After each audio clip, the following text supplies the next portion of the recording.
Hey guys, how are you all? In this video, I'm going to show you that how can you solve the problem of overheating in your iPhone. So this video is all about iPhone 15 Pro and iPhone 15 Plus or iPhone. But this video is also applicable on all the formats of iPhone, Apple iPhone. So first step is to, if you're doing something from a very long, like if you're using a phone for 1 or 2 hours continuously, so in iPhones there is a system that heat up.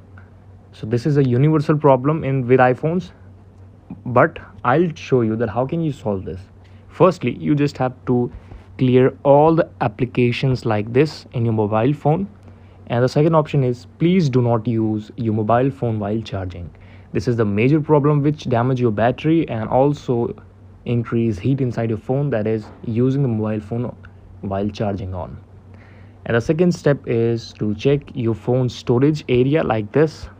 Let me just go to the setting. In setting, I will find for storage. So this is about storage. If you think that storage is really very less, so you just have to clear your iPhone and then the storage problem will be solved and your phone will be cooled down. So this is all about the video. Thank you so much for watching it. Please subscribe the channel if you like, and we will meet again with next and the best video with all of you. Keep watching, keep loving.